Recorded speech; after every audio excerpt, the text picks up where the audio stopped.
नमस्कार बच्चों, मेरा नाम है राहुल और आप देख रहे हैं MSABC क्लास। तो आज हम शुरू करेंगे कार्यपत्रक 53 53 9 नवंबर 9 नवंबर 2020।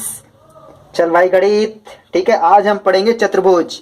एक हिंदी में भी चतुर्भुज आता है, पता है, उसे हम समास कहते हैं, जिसका ना आगे का प्रधान होता है ना पीछे वाला प्रधान होता है। चतुर्भुज जिसकी 4 भुजाएं होती हैं और इस्तेमाल किया जाता है भगवान विष्णु के लिए, ठीक है। तो इसे बहुव्रीहि समास कहते हैं। देखा, चतुर्भुज आपका हिंदी में भी है, मैथ में भी है। चलो हम दोबारा मैथ पे आ जाते हैं। सब कहेंगे हिंदी पढ़ा रहे, अरे कोई जरूरी नहीं, जो चीज जब अच्छी लगे तब याद कर लेनी चाहिए। कोई ये है तो है नहीं 3 बजे भैया हम हिंदी पढ़ेंगे, 4 बजे मैथ पढ़ेंगे, ये क्या मतलब है? जो चीज जब अच्छी लगे तब पढ़ लीजिए। तो मैथ वाले चतुर्भुज में आते हैं। 4 रेखाओं से घिरी हुई आकृति को चतुर्भुज कहते हैं। आवश्यक पूर्व चतुर्भुज की समझ। अच्छा, पहले चतुर्भुज की समझ होनी चाहिए, पढ़ लेते हैं, ज्यादा खास नहीं है, आपने पहले पढ़ रखा है, ये दोबारा पढ़ने जा रहे हैं। इसमें हम यह समझ चुके हैं कि किसी समांतर चतुर्भुज का एक विकर्ण, ठीक है। एक बार आपको एक और चीज दिखा दूं, ये वर्कशीट काफी छोटी है, ठीक है, एकदम ये मेरे ख्याल से 5-7 मिनट में खत्म हो जाएगी। तो इसे शुरू करने से पहले एक और चीज दिखा देता हूं मैं आपको। तो डीओई वाले धीरे धीरे हमें सब पढ़ा रहे हैं। सामाजिक मतलब सहायक सामग्री 2020 की कक्षा 9वीं, देखिए। तो कहने मतलब सब पढ़ चुके हैं हम, देख रहे हो, ये वर्कशीट 52 से स्टार्ट हो चुकी है और ये है 53, मतलब ये एक ही वर्कशीट हुई है चतुर्भुज की, ठीक है। बाकियों पे लिख देना चाहिए था कहाँ कहाँ से स्टार्ट हुए, कौन कौन से स्टार्ट हुई है, तो काफी अच्छा रहता। तो ये सब हो चुके हैं। तो रह गया है रचनाएं, वृत्त, समांतर चतुर्भुज और क्षेत्रफल। लगता है समांतर चतुर्भुज ही स्टार्ट करा दिया इन्होंने इसके अंदर ही, ठीक। वो अंदर के क्वेश्चन देख के मैं आपको आगे भी बताता रहूंगा। लेकिन एक इंपॉर्टेंट बात ये है, जो आपके पिछले वर्कशीट 52 में, ठीक है, ये क्वेश्चन आया था आपका। एस नियम के प्रयोग से देखिए, समांतर चतुर्भुज के एक विकर्ण उसे 2 सर्वांगसम त्रिभुजों में विभाजित करते हैं। तो ये आपको ये दिखाना चाहता हूँ, ठीक है। ये ज्योति नाम की बच्ची का है, SA2, ठीक है, मार्च 2020 में हुआ था, SA2 का है। तो ये जो क्वेश्चन है ना, ये आपके पिछले साल SA2 में आ चुका है। तो ये देखिए, ये रहा, ठीक है। मेरा बस यही बार बार दिखाने का मकसद रहता है कि आप जो भी बच्चे पढ़ रहे हैं ना, आपको मक्खन दिया जा रहा है, डीओई वाले मक्खन दे रहे हैं बिल्कुल सीधे। यदि एक चतुर्भुज के विकर्ण एक दूसरे को समविभाजित करते हैं तो चतुर्भुज समांतर चतुर्भुज सिद्ध कीजिए, ठीक है। ये अभी आपका एक ही विकर्ण से था, यहाँ दोनों विकर्ण से है। तो कहने का मतलब थोड़ा सा सवाल को चेंज करके दे रहे हैं और हो सकता है कि आप इसमें कंफ्यूज हो जाए, ऐसी बात नहीं है, ठीक है। तो कोई भी सवाल आप प्यार से करते रहिएगा। और ये जो आपकी ये क्या कहते हैं पेपर है ना, मैं अपने टेलीग्राम पे दोबारा से अपलोड कर दूंगा। जिन बच्चों को नहीं मिला है वो दोबारा ले सकते हैं, मैं टेलीग्राम का लिंक अपने वीडियो के डिस्क्रिप्शन में दे दूंगा। तो चलिए स्टार्ट करते हैं।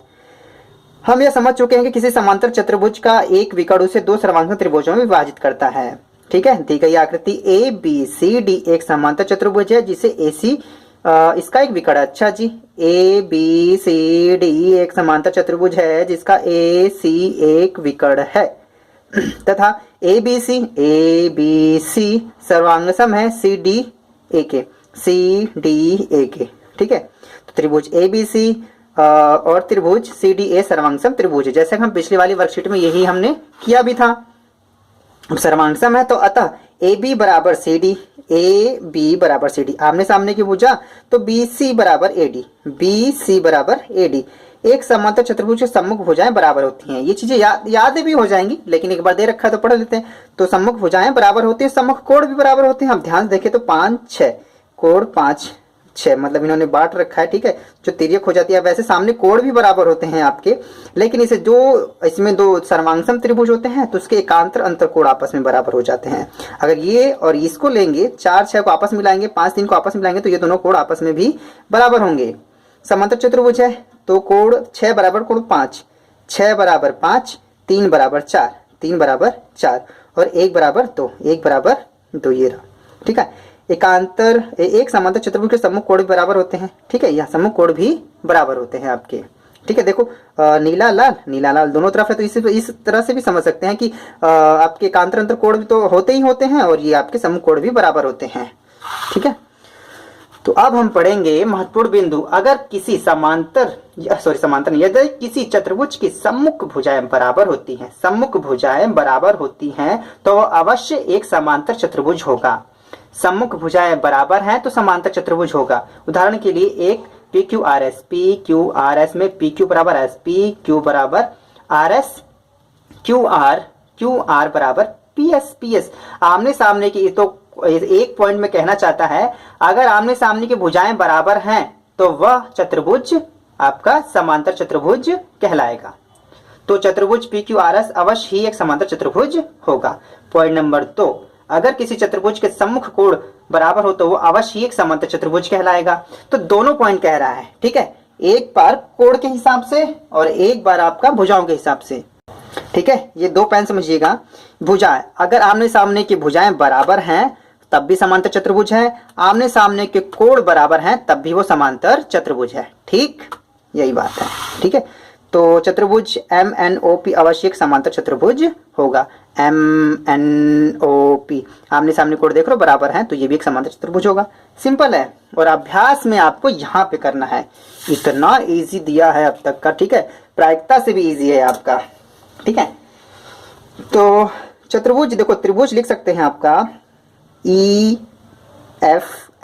आपको दिखाई दे रहा होगा, थोड़ा सा जूम आउट कर दूं क्या, ठीक है, लेकिन ये चला जाएगा ना साइड में, इससे भी इसको ये वाला देखते रहना है आपको, ये वाला EFH, EFH, ठीक है। ये त्रिभुज लहराता हुआ सांप का मतलब सर्वांगसम है। इस वाले त्रिभुज का नाम क्या है, इसका पढ़ लेते हैं, EFH था तो इसे पढ़ लेते हैं GHF। तो त्रिभुज GHF, इसकी कोई लिखने नहीं है, आपको भी इसी प्रकार से उतारना है, इसका अलग से लिखना नहीं है, सिर्फ बस एक ही क्वेश्चन है इसमें, इतना ही हो गया इसमें। EF सम्मुख भुजा कौन सी EF की, शाबाश, HG चाहे GH कोई दिक्कत नहीं है, तो HG लिख देते हैं, हाँ जी। FG फौजी, FG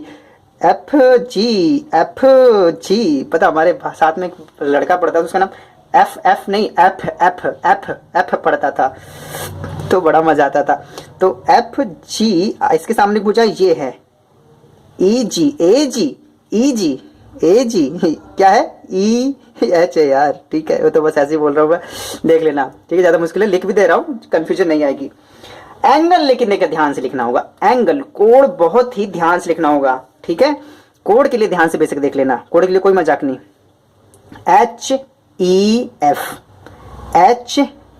HEF ये कोण है ना, तो इसके सामने वाला कोण होगा FGH, एंगल FGH। और एंगल दूसरा कोण क्या है, EHG,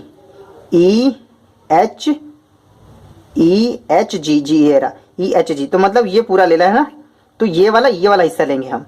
अब एंगल चाहे आप इधर से भी जा सकते हैं और इधर से भी आ सकते हैं, लेकिन ये दोनों आना चाहिए, तो इधर से ले लेते हैं GFE,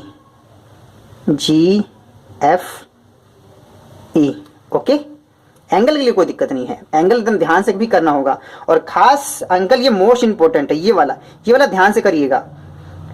EHF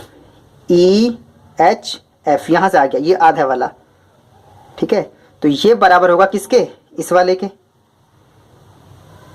अब ये वाला एंगल कैसे पढ़ेंगे, चाहे आप ऐसे ऐसे आ सकते हैं चाहे ऐसे ऐसे, अगर ये ऐसे ऐसे बाहर से किया तो हम भी बाहर से आ जाते हैं, ठीक है। GFH एंगल GFH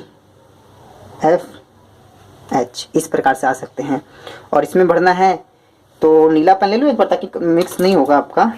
तो क्या है, एक है GHF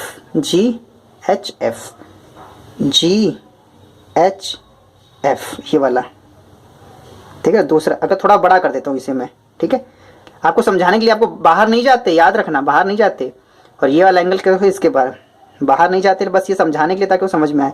अगर इस वाले एंगल के, तो इस एंगल क्या नाम होगा आपका, चाहे इधर से आ सकते हैं चाहे इधर से आ सकते हैं, तो इधर से ले लेते EFH,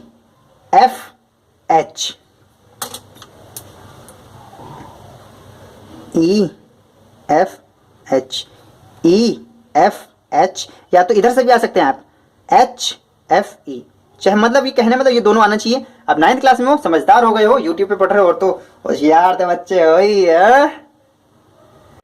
तो मैंने वो जो पोल रखा था, क्या कहते हैं, टेलीग्राम पे, मजा आया था उस पोल को पढ़ के। ठीक है, जिन बच्चों को नहीं पता टेलीग्राम पे, ठीक है, थोड़ा सा फन भी चलता है, वो पोल काफी मेरे को भी मजा आया था। ठीक है, तो नेक्स्ट संडे फिर फंडे करेंगे टेलीग्राम पर। ठीक है, तो माई से बेसिक क्लास इस वीडियो को देखने के लिए धन्यवाद। जय हिंद, जय भारत।